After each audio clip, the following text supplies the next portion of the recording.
You can't actually build willpower or discipline, but we can outsmart it with neuroscience. I mean, look around you. Every day we work on these so called skills. People will go to jobs they dislike. They will work, they will sit in traffic, and build up their discipline levels. Yet we never have seen a global increase of this very thing. The same goes with our motivation, focus, and energy levels. People will play video games for 12 hours straight without a problem. This uses high cognitive focus, memory allocation, critical thinking skills, and we never really see these abilities translate into the real world.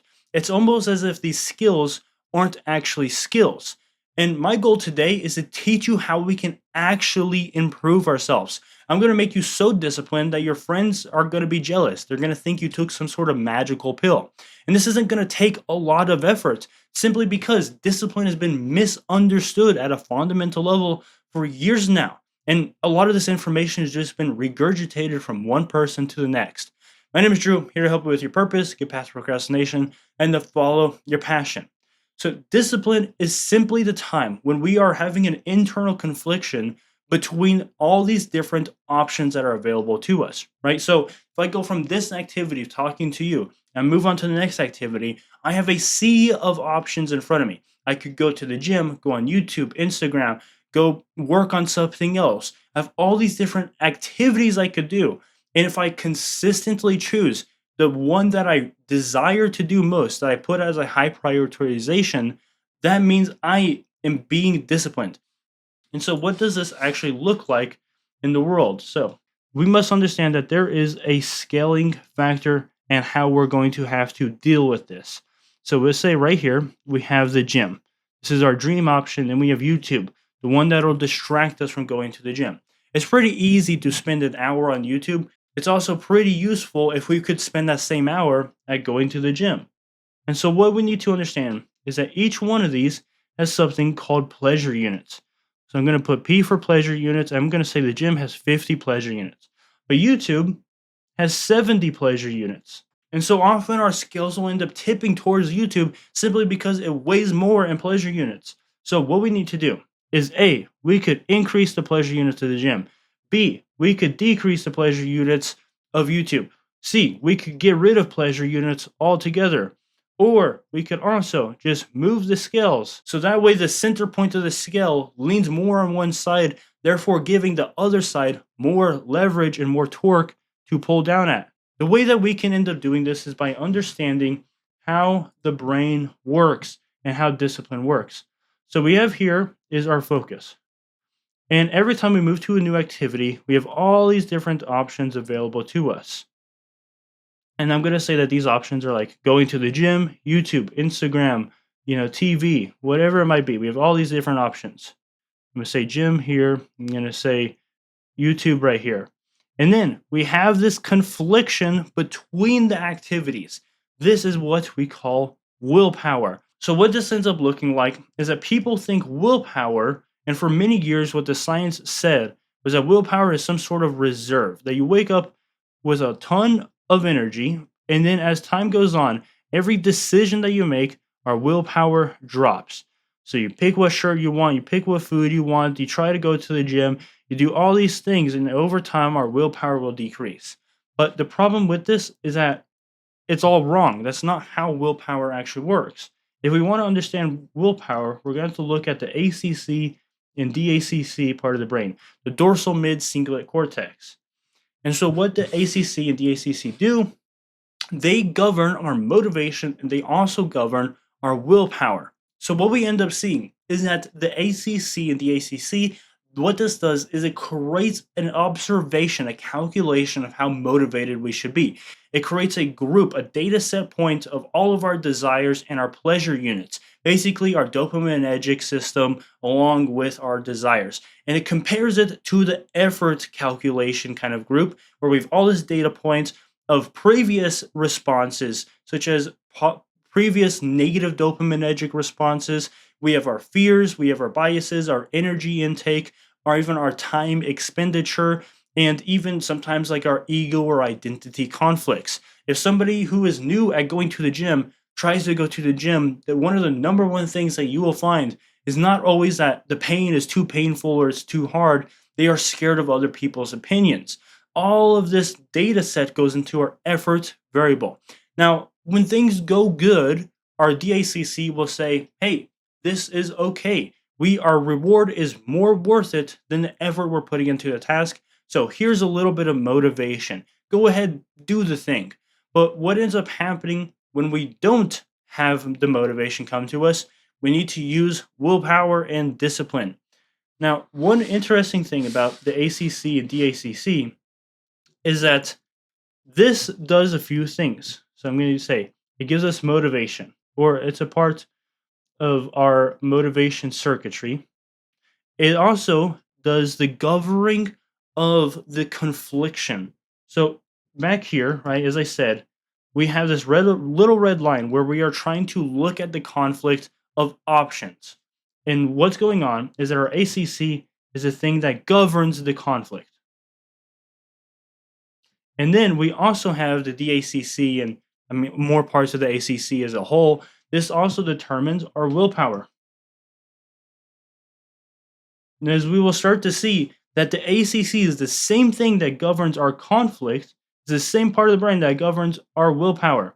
So for as long as we are governing, we are looking at this conflict, you will be exerting willpower. Once again, willpower is not some sort of resource that you have high during the start of the day and it depletes over time. It is more so a resource of your awareness. As you go from one activity to the next activity, as you are aware of your options and aware of the pull towards the probably more pleasurable option, you will be exerting willpower. And so the next thing that we can also end up doing here is that if we want to increase the duration of our willpower without as much cognitive focus, without as much energy, we need to add resistance into the process. So let me give you an actual real life example, right? So I go on my phone here and I go to my YouTube app. As I open up my YouTube app, it says it's blocked. The same happens when I try to go to my Instagram. Blocked. Now, this adds resistance. And what I mean by this is that the pleasurable activity I know is pleasurable, that I know isn't good for me, I need to add resistance in terms of time in order to receive that pleasure. This means that you could add more effort, you could add more time, you could like sign out of your accounts. Anything that takes cognitive focus, that has to use your memory, that is harder to do in general, means you are adding resistance to achieve that pleasure, right? So if I sign out of my apps that are pleasurable apps, or I put on a blocker like this, that means every time I have the option to choose between working or YouTube on my phone, I would have to literally go into a different app. I would have to disable my app blocker. I would have to probably watch some sort of ad in order to disable it. I'd have to memorize my password in order to re-sign in and all this different stuff. It's always possible for me to access the pleasure. Okay, you don't have to completely restrict yourself 100%, but the time that it takes me to access this pleasure is extremely high. And since it's extremely high, this means I am monitoring the conflict that entire time. The entire time I am opening the app, re-signing in, trying to find my right password, trying to disable the app blocker. This is all literal time that willpower is being used. This means that I am naturally going to move the scale towards the thing that I know is best for me, right? So why would I sit down and try to watch YouTube when it takes, 10 minutes of effort when I might as well just go to the gym? I needed to do it anyways. So you see, we can artificially increase our time that willpower is being used by adding resistance in the process. Now I'm going to keep rolling with some very big punches here. If you really want to keep increasing your willpower, keep increasing your discipline to make you seem like you're some sort of great monk, the next thing we need to do is to switch our brain activity. You see, when we look at fMRI scans of the brain, this is typically how we do neuroscience. This is how we detect what parts of the brain are being activated by the blood flow to wherever it is. And we scan it and we see, oh, the blood flow is in the thalamus. Oh, the blood flow is in the prefrontal cortex. It's all over the place, right?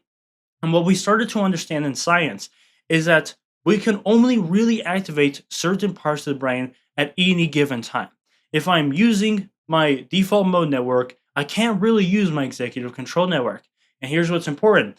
If I'm using my critical thinking, my analyzing part of my brain, I can't really use my pleasure part of my brain. If I told you a joke, the joke would be funny until we start to analyze it. If we try to watch a movie, the movie would be good until somebody starts to do an analyzation on it. The analytical thought takes away from the pleasure, it takes away from the fun. And we can use this to our benefit. So, as I said before, right here is that we are having a confliction of two different things. We have this scale. And so we have these pleasure units. And if we just want to simply not even care about the pleasure at all we simply need to do is just kind of get rid of it by going into an analytical state of mind. Pleasure only exists when our mind is in that pleasure moment. And so, whenever we're going to do a new activity and we're deciding between our available options and we're trying to use our discipline, start to become more analytical as our willpower is being exerted. Again, our willpower simply is just the time that we are aware that there's this confliction. So, if I'm going to something and I'm conflicted between eating the cookie and the salad, I simply just need to not take action and just be aware that I'm conflicted. Next, we need to go into our analytical thought. We need to start being like, well, this cookie is pretty good, but it's also not really good for these reasons. And even if you don't have emotional connection to it, this is important, you still need to go into the analytical thought. I don't always have emotional connection to, let's say, money or finances, but I can still be analytical knowing that one day in the future I will care. I don't necessarily always have an emotional connection to like my body or how I look when I go to the gym, but analytically I know what's best for me, not only cardiovascularly, but like in the future my ego will depend on it at some point. This is the first half of our lecture, but I want to go further. I want to go into the scary stuff, the nuanced stuff that's actually going to make a change in your life. Most people won't go here because the actionable steps from now on will only increasingly get more difficult. But along with this difficulty, we're going to see a change within your actions. We're going to see reinforcement that you've never had before, an actual whole new awareness and level of thinking that I really want to take you down. So we're first going to go into a simple subject called dopamine reinforcement. You don't have to understand dopamine in order to fully get the picture here, so I'm going to make this very simple. We have this thing called dopamine. Now, dopamine is a neurotransmitter. It's part of the brain that obviously helps with motivation. It even sometimes helps with our physical actions. And we typically see this in the brain from the nucleus accumbens and other parts too. It kind of affects everything. And so we always have the starting point right here. And this is our point of desire. As we have our desire, we think about doing stuff, we reach this other point. So this little translation right here, this rising, is when we are thinking about doing an activity. You think about eating food. You think about how amazing it's going to be, how fun an activity is going to be, how much you can make a change in your life if only you did this thing. As our dopamine rises, we hit a peak right here, which is our action point, and then our dopamine starts to drop down. Now, our dopamine always drops down after an action, and it's going to go through this line right here, which we call the baseline. Now, the baseline is kind of our average of how we feel. It's our average dopamine threshold. So if we're at our baseline, we feel okay, we feel normal. Above our dopamine baseline, you will feel energized, better focus, hyper, like just overall the cognitive functionality of somebody who's really passionate. Below this baseline, you won't feel as good. The further down our baseline moves or the further down our dopamine is from our baseline, the worse you're going to feel. More lethargic, tired, you're going to have brain fog, a lot of side effects, physiological effects of being down here. And so we come to this point right here. After we are done cooking our food or whatever the action is, we have this reflection point. This is the point of reinforcement. Now, dopamine's main job is to tell your body, or actually tell your mind, if you did a good job at the actions you took, and if it came to a good, conclusion, if the actions were worth it, right? So if you cook food here, and then the food came out to be kind of, it actually came out really, really good. Let's say it came out delicious. Made a sandwich, it was amazing. Your dopamine reinforcement goes all the way up here. This means that you're going to feel amazing. You did a good job. And your brain is going to look at this dopamine curve next time you cook food and says, hey, that exact sandwich, if we cook it the exact same way, you will have a fabulous time. If your sandwich was just okay, it was kind of meh, but I mean, like, it satisfied you, it tasted decent enough, your dopamine is going to go back to very close to baseline, if not baseline. And if you burnt the bread and you didn't have all the right ingredients and your actions were horrible, you ended up not liking the sandwich at all, you have your dopamine curve go below baseline. Now, it doesn't always really matter where our dopamine lies at the end of an action. Our dopamine typically always will somehow, one way or another, go back to baseline over time. But our brain does look at this entire cycle and it says, hey, our actions influence our outcomes. And so if we want to be motivated for something the next time we do it, we want to have a good dopamine curve.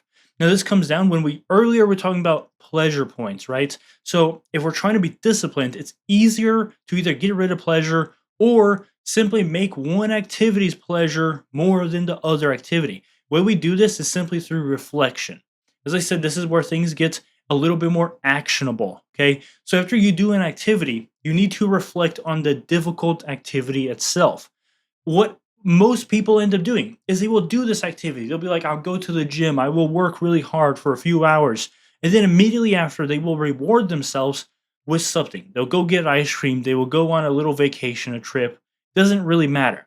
But your brain looks at the fact that we had this pleasure after the activity. You might see it as like, hey, we did a good job. Let's, gratify ourselves. But our brain looks at the thing after the hard stuff was the reward. Like, this is the thing we should be striving for, not the activity itself. Our goal should be to make the activity itself have more pleasure. Fundamentally, when we're talking about discipline, when we're talking about motivation or procrastination, all these things that I talk about with you, we want to make the activity itself have more pleasure. We want the activity itself to release a lot of dopamine. This is how some people end up going to the gym for years on end without really skipping any days at all. While there's other people who really struggle to even start and go for 1 week continuously. You see, the people who go for 1 week and they can't even really make it past that, the beginners, there's a lot of factors when it comes to motivation, but I'm going to simplify it to just say that they don't reflect in the proper way. They will get the muscle burn and they will have a hard time. They'll be like, I hate that feeling. They will get a little bit more energy when they're at the gym. They'll look in the mirror and they will dislike basically every step of the way. Well, the exact opposite happens to the people who are used to going to the gym. If somebody who goes to the gym, they will get a muscle burn and they will say, thank goodness, I've been waiting for this. This is a sign that I'm growing. When they're done with the gym, they will feel tired when they get to the house. They'll be like, that was such a good gym session. You are reflecting on the subject. And the next day, when their legs are sore, their chest is sore from how hard they push themselves, they're going to say, man, yesterday was amazing. That was the peak of my day. I actually got progress done. Your brain is still thinking about the old dopamine curve and it says, hey, wait a minute. We can release dopamine because of an activity we previously did. This, therefore, increases our kind of general concept of pleasure subconsciously. The pleasure behind and associated with that subject will rise. And when that rises, our brain has an easy time to look back or look at the times that we've done this subject before, like going to the gym. When we try to go to the gym tomorrow, our brain will look back at the previous 20 times we've gone and it will say, did we have a good time? Was this a success? And oftentimes people, like if you're not motivated to go to the gym, it might be because you have a low pleasure value when associated with that subject. So one thing you could do, simply reflect. All it takes is like 5 minutes or even 2 minutes. All you have to do is instead of immediately going to some sort of reward, you need to sit down. You don't even have to sit down. You could just do a little walk around your room. You do whatever. You could write it down. You could just think to yourself. You could look at a wall. You could do a meditation. You could script it out. You could talk to somebody about how you did with work today. Talk to somebody about how you did with the gym. It might have hurt, yes, but you got progress done. This is something that you haven't done in maybe years. You sat down at your desk, you actually concentrated for once. That's great. You need to focus on everything that you did like, and the things that you didn't like, try to transfuse it some way into something that is beneficial, like growth or some sort of skill acquisition. The next thing we're going to do, which is even a step further from our dopamine reinforcement, is getting a proper thalamus load. Now, I'm going to go over this subject really quick because it's not that deep. Basically, our brain is continuously gathering information, visual information, auditory information, textural, like feeling information, our sensations of our body, the outside noise, the movements, the actions. I know exactly where my phone is in relation to me right now, not because I looked at it, but because my brain has stored that information due to the general field of view observation that is being memorized. And so, what this has to do with discipline is that oftentimes we're trying to discipline ourselves not only against other activities, but trying to discipline ourselves against other thalamus loads. You see, your thalamus and other sensory context parts of your brain takes a lot of energy. It needs to filter out a lot of data. You could see hundreds of bits of data just visually. And so, the more that we could reduce this data, the easier it's going to be simply to be disciplined. The less times we're going to have to trigger our discipline and willpower, which also uses a lot of cognitive load. And our brain doesn't like cognitive load. It doesn't like burning calories. You see, there's this weird idea, this weird concept that happens in neuroscience that's kind of hard to contextualize, but our brain almost is like a library where we can pull out books and different sets of data points, different sets of information. So when we are working on our computer, let's say we're coding a website. Our brain has all these books set up for all the information we need to understand how coding works. But our brain has a section of books laid out. And every time we get a notification, imagine you're sitting down at your desk and you have to get up and walk around a library to buy, or not buy, but go grab a new book. That would get tiring. And then the books you already have, you have to move out of the way in order to open this new book. So every time you get a notification, every time you open your phone and go on your phone for just 5 minutes or whatever it might be, your brain is getting a whole new selection of books, a whole new selection of data, knowledge, and analytics, and it's having to prioritize those books instead of the other books. So your brain doesn't have an easy time going from one subject to the next. So the lower amount of thalamus load, the lower notifications and random changes of our library, the better it's going to be. The same goes with sometimes if somebody doesn't have enough stimulus too. These are a bit rarer of cases. Somebody with ADHD, imagine a kid in school, they have ADHD, nothing's going on externally. This is kind of weird, but your brain ends up starting to create stimulus if there's not enough extrinsic stimulus. So we can actually get distracted from our own mind because there's not enough stimulus going on. Imagine going to the gym. I personally like to listen to music. I like to take pre-workout, and I like going to a public gym. So there's enough random stimulus, people walking around, people to talk to, music listen to.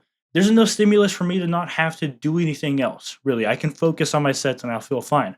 But if I was at an at-home gym with no music, staring at a wall, I would start to think about other subjects, and those thinking about other subjects starts to make it so I'm going to my library and picking up more books. That would suck because then you can't focus on the thing at hand.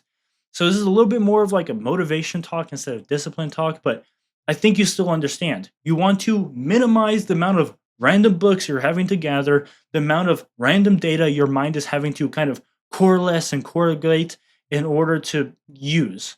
So if you're working on a subject, try to keep the data of your mind, the entire stimulus around you, have it be selected so you don't have to gather that much more new data. If you're online trying to search for some sort of thing when it comes to coding a website or graphic design, you don't want to get distracted by the news articles and stuff because your brain's going to have to gather all this new information, and that takes a lot of effort, and it changes your prioritization, it changes your focus, not something you want to do.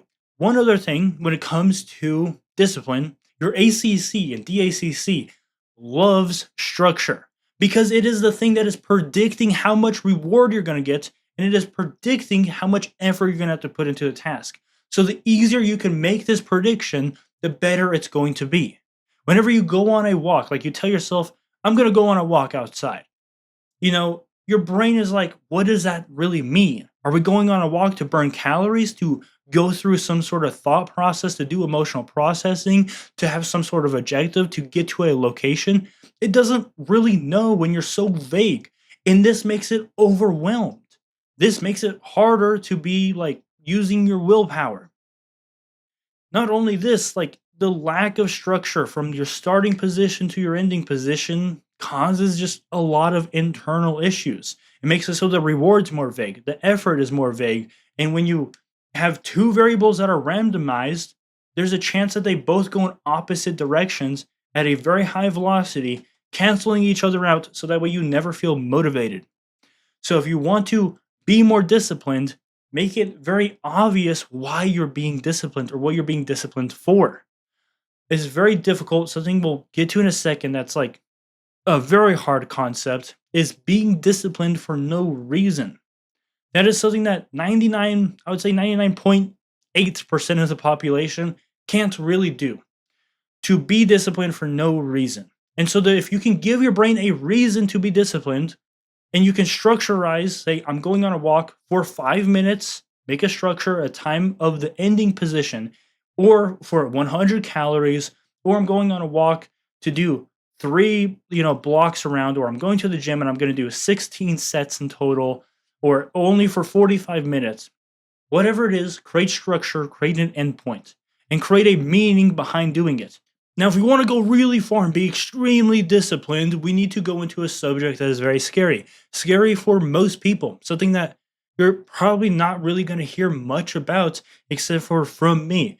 The reason why is because fundamentally, this challenges a lot of ego. Also, the further we sway into the subject, the more we get into psychology and unknown factors that is hard to prove with science.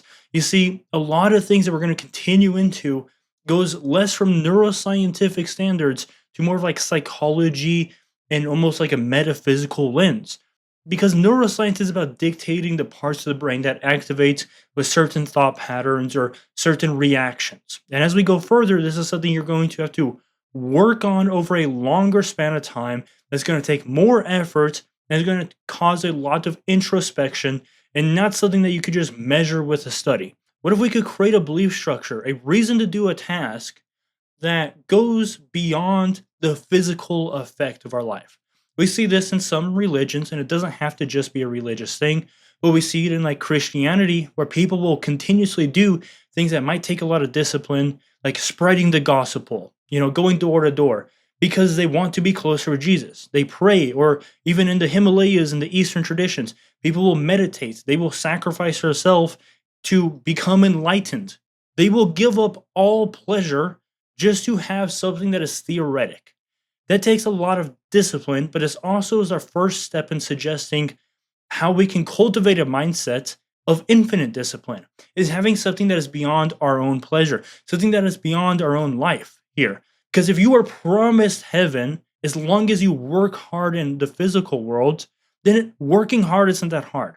If you are promised some sort of bliss by being disciplined and meditating once a day, then meditating isn't that bad. Or even theoretically, if you are promised some sort of manifestational power because you meditated or because you worked a certain way, then, and you truly believe that, you would be disciplined all the time. It wouldn't be hard for you to work hard if you knew that you were building up some sort of energy to create the world around you or to go to heaven or any one of these things. I'm going to more of the spiritual or even religious point of view because this best represents a mindset that somebody could actually achieve. There are other mindsets we see on the world. We see all the time what the traditional mindset of discipline is, right? You have the option of the pizza or you have the option of the salad. Now, one gives us instant pleasure and one gives us delayed gratification. The pizza, obviously instant pleasure. You like it right now. It will satisfy you right now. And then we have the option of the salad, something that will satisfy us in the end because we might lose weight or gain some form of health. But you see, there's a problem, a core issue why we're having to use discipline, why we would have to use all the other techniques I talked about. Because fundamentally, you're challenged between a physical thing and a physical thing. But what we start to see in psychology between the people that are we could call highly successful, even though sometimes these people are very broken internally, is that these people that are working 24 hours a day, that can't get away from work, that have a ton of money, a ton of ego, a ton of accumulation of the physical things that are, I'm thinking about the traditional entrepreneur here that's like really rich, the guru that's like, oh, you need to be more disciplined, right? And it's fine to want those things. But as a general idea of this person's mindset, they think they are being disciplined. They think they are working hard every single day. But if you were to ask this person, hey, I want you to take a 1 year break from work, they would have a breakdown. They couldn't do it. They love being an entrepreneur. They love working. And if they didn't, they would have quit a long time ago. You have all the money in the world to live freely, yet they don't. Why is this? Because their value system has created something that is above the life itself. They would rather die than give up working. We see this on like billboards where I live, where you'll see like someone who's a lawyer and they look like they're 70 years old. It's like, why are you continuing to do this? We know you have money. You're buying billboards all over the town. And yet they continue to do it probably because that's the thing they love doing. But they won't admit that this is just motivation because that's not something that we see in their ego. If I was to be like, oh, I just use motivation. I'm not disciplined at all. That sounds weird in our current day society. I'm here to tell you that this is motivation. This isn't discipline. So if we want ultimate discipline, we must create a belief system, a value system that goes beyond life. What I mean by this is people who have a reason to do something, even when in the physical world we don't see results. I mean, we could theoretically have a reason in the world to do actions and have results, but this is iffy. You're not always going to feel like going on the run and burning those calories to look more attractive. That is very slippery. It will disappear. That motivation is gone. Everybody knows this. This is why everybody says to become disciplined, because motivation is slippery. At least that's what they think. We can have infinite motivation if you were to cultivate a mindset that goes higher than life. So what we're starting to see in the people, the yogis in the Himalayas or the entrepreneurs in the cities, something we see a connection between is that they have a reason to do something that is beyond the current physical satisfaction. Now, there's a ton of mindsets that exist out there. And without making this into a huge lecture, I'm going to simply suggest that you adopt random mindsets and then you test this out with your life and then you reflect, do a lot of introspection on your internal value compass. And how often do people in our society go and sit down and have internal reflections? Never. People will sit down at the toilet, they will be on their phone. They will sit down at work, they will listen to music. They're at the gym, they listen to music. They go on a walk, they listen to a podcast. This lack of internal conversation stops parts of our brain that does, internal processing and understanding of deep down values. Now, this is the essence. I really want you to understand this because this is pretty much the essence of how we're going to develop this ultimate mindset. You have internal values that you can't really change. I am passionate about this stuff, and I'm not passionate about working on trains, being a mechanic for trains, or being a mechanic for airplanes, right? This is something I like doing. I like reading the neuroscience. I like talking to you about this. And I could never be passionate about working on a train. Is that fundamentally a wrong thing? No, it could be because of how I grew up or my genetics, or you could even say there's some sort of spiritual thing that adds to the flavor of my personality. It doesn't really matter, but there are certain things that you are intrinsically are highly motivated for. There's also other things that you are intrinsically value more than other things. Some people are intrinsically motivated to care about the spiritual journey and becoming an enlightened being. These people will never have an easy time chasing the material wealth, having an easy time chasing the material world. And this is why I think actually more of the population is like this than they realize, because you're being told from everybody around you to chase material wealth. Of course, it matters to a certain degree. We all need to live and buy food, but there's this mindset that you need to become a millionaire. And most people just easily accept this. And there's other mindsets it could be too, not just the whole millionaire thing. But people often will easily just accept this from a young age because that's what your parents idealed to be. They wish they had the car. They wish they worked harder. They wish they were a millionaire. They see millionaires on the streets and they're like, they must have such a good life. They see millionaires on TV and they're like, oh man, this famous actor, he's a millionaire. He must have the best life. Look at how handsome he is. This creation of belief system that a millionaire means the ultimate success gets trickled down to the children, which could be you. And then you adopt this belief, and now you're chasing something that isn't aligned with your intrinsic values. So there's this intrinsic pull that we all have. There's these intrinsic values that we all have. Doesn't matter where these values came from, non-physical or from your parents or from birth or from genetics or from a lineage, doesn't matter. But we have these, and we need to utilize these more because we have these mindsets that exist around the earth. And as you try to adopt some of them will conflict with your intrinsic values. And then you start to feel burnt out when you're adopting somebody else's mindset instead of your own mindset. Just before we finish this up, there's a lot of mindsets that you could switch between that I want you to test out. You could try to gratify your ego and go after materialism, or you could try to dissolve your ego and meditate it away and not care about other people's opinions. As long as you are alive, maybe you could be happy. Maybe that is something that you are internally pulled to. I'm not going to say this is good or bad. Everybody's different. What I like to do is different from probably what you're going to like to do. You could be very disciplined, or you could try to cultivate motivation. Now, I personally like cultivating motivation. That's what my entire channel is about. By the way, you should subscribe. But that's what my entire channel is about, is cultivating motivation. And I know this makes this video seem ironic, but at one point, discipline is just a different form of motivation. There's a philosophical debate about having that because it's sometimes very similar parts of the brain that are being activated from discipline and motivation. It comes down to the congruency of how we use the definitions of each one of them. But again, you could use a lot of motivation or you could just use discipline. You can choose. You could pick the mindset and you could chase it and you could use it within your life. You could also test the different mindsets of chasing short-term comfort versus long-term comfort. Maybe there is times where you just want to tell yourself that being disciplined is the goal. Maybe going through pain in life is the goal because life is full of pain. Or you could go with a more spiritual mindset where you say that life's entire purpose is happiness. The reason you want anything is to be happy at the end of the day. You want money so that way you could be happy. You want a relationship so that way you could be happy. Everything leads to happiness. So why not be happy now?